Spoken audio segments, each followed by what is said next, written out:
Além da simpatia geral, oriunda da semelhança que entre eles existia, voltam-se os espíritos a afeições particulares, do mesmo modo que os homens, sendo, porém, que mais forte é o laço que prende os espíritos uns aos outros, quando os carentes do corpo material. Porque então esse laço não se acha exposto às vicissitudes das paixões. Então vamos aqui separar as afeições de alma para alma, de ser moral para ser moral, das afeições, vamos dizer assim, particulares. O que seria isso? Por exemplo, vamos lá. Afeição. A afeição que eu tenho pelo meu filho. A afeição que eu tenho pelo meu amigo particular. A afeição que eu tenho pelo meu vizinho. São afeições que vão de alma para alma. Agora, poderemos ter outras afeições que se juntam. Por exemplo, pessoas que torcem para o mesmo time. São pessoas que têm as mesmas paixões, os mesmos gostos. Por exemplo, vão ao estádio toda semana e se encontram toda semana. Muitas vezes até se reúnem para ir junto, dividir o carro, dividir o ônibus, dividir uma passagem de avião, até almoçar junto, consumir bebidas alcoólicas ou não, comprar roupas, participar de promoções. Todos esses tipos de relações trazem consigo certas afeições que estão por um objetivo comum. Mas tirando o âmbito daquele clube, por exemplo, ou clube de futebol, ou de xadrez, ou a paixão pela culinária, não importa. Eles têm ali uma certa afinidade de gostos por várias coisas, mas não é uma afeição de alma para alma. Ao ponto que se aquele objeto desaparecer, aquela afeição naturalmente vai se dissipando. Então, por exemplo, tem pessoas que estão juntas por um mesmo objetivo, torcer pelo mesmo time, mas de uma certa forma elas acreditam que deve se torcer desta ou daquela maneira. E isso mostra que os gostos são parecidos, mas não são iguais.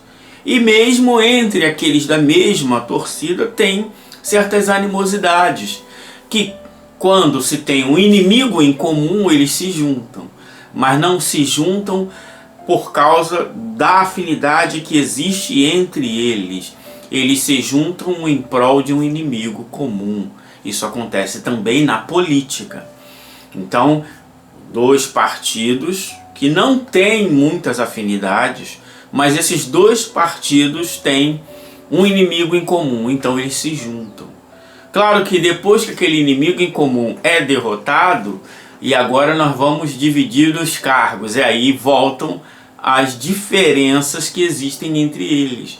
Então, é nesse sentido que ele está falando ali das afeições particulares. Não, eu gosto de fulano do partido tal. Você pode gostar da postura dele, que é mais isenta, que ataca mais o seu. Você gosta porque aquela pessoa ela tem uma postura assim, um assado, mas não é uma verdadeira afeição.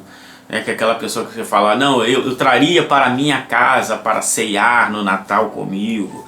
Não, não é esse tipo de pessoa. Aquela, eu sinto saudade de estar com fulano, eu quero participar da vida de fulano, eu quero, né, como diz a música lá, né, me alegrar com seu sorriso, chorar o teu choro, comemorar suas conquistas, chorar suas derrotas. Isso é afeição de alma para alma, é a verdadeira afeição. As outras afeições, elas podem nascer circunstancialmente. Claro que de uma afeição particular pode nascer uma afeição verdadeira.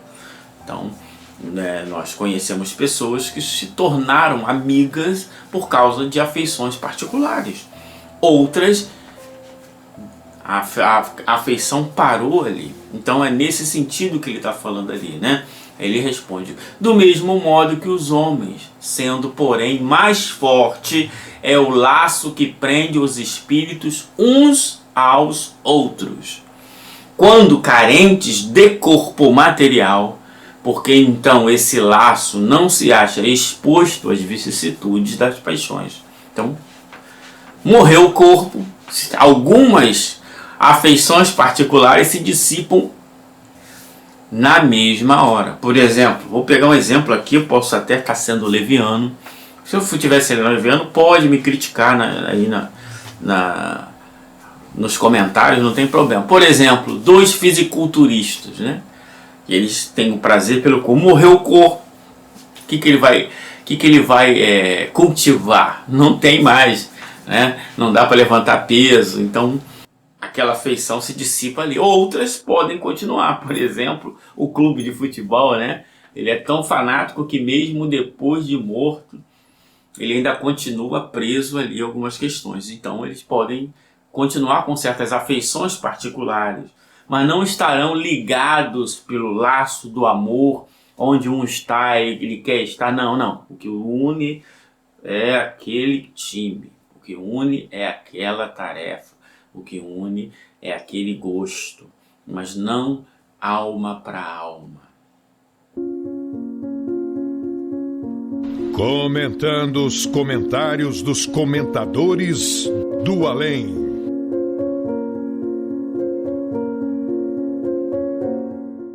E é o Espírito comentando sobre essa questão das afeições. Ele diz: o homem do futuro, e se pedirmos ao Senhor que esse futuro não demore, vai presenciar por aparelhos sensíveis como atuam no organismo do ser que ama, com interesse apenas em amar. Os efeitos malignos do ódio, da inveja, do ciúme, quando a própria ciência mostrar os distúrbios provocados pela inferioridade, pelo amor apenas a si mesmo, os homens passarão a corrigir o que lhes faz mal. Também confesso que não entendi muito bem. Pode ser a minha limitação. Então vamos lá. Primeiro, essa ideia aqui, que a gente vê, isso é de alguns espíritos, é a crença atávica do espírito. Essa ideia de confundir a palavra Senhor, muito certamente aqui ele está falando a Jesus. Então, a palavra, o conceito antigo de Senhor é para Deus. Como o cristianismo transformou Jesus em Deus, então foi arrastando o termo Senhor para Jesus. Mas é uma coisa interessante, né? Pedir a Jesus que o futuro não demore. Esse futuro desse progresso moral não depende de Jesus. Vou repetir. O progresso da humanidade não depende de Jesus.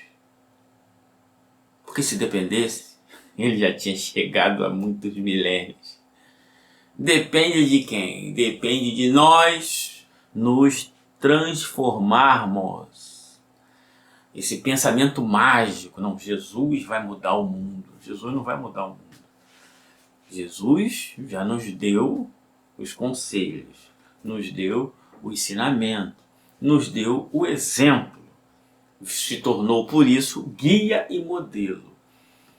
Mas a lei do anjo da guarda diz que o anjo da guarda, o protetor, ele só pode dar conselhos. Então, Jesus não pode antecipar esse processo, porque é um processo nosso.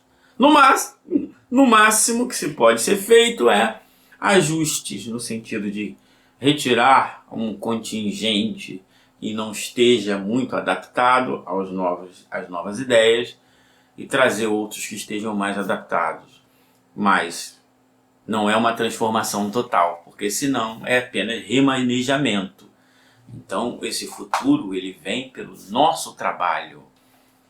Progresso é fruto do trabalho e da transformação interior. E a ideia também de aparelhos para medir o amor. Tá, qual o sentido disso? Claro que essa informação está dentro daquela técnica. Quem quiser assista ao vídeo do nosso canal, Espíritos Familiares, Fascinadores, Pseudo-sábios, Escritores Frustrados, Espíritos Familiares que estão aí, Obsessores Sem Maldade. Tá aí no canal e vocês vão ver essas técnicas todas. Então ali, apenas uma informação bombástica para que as pessoas, nossa, vai vir aí um aparelho que vai medir o amor. Tá, mas a pergunta do Livro dos Espíritos é sobre a afeição. A afeição não depende de aparelho. A afeição depende de duas almas que se desejam. Simples assim. Duas almas que têm bem-querer entre si. Aparelho foi mais uma tirada para preencher o texto, talvez, não sei.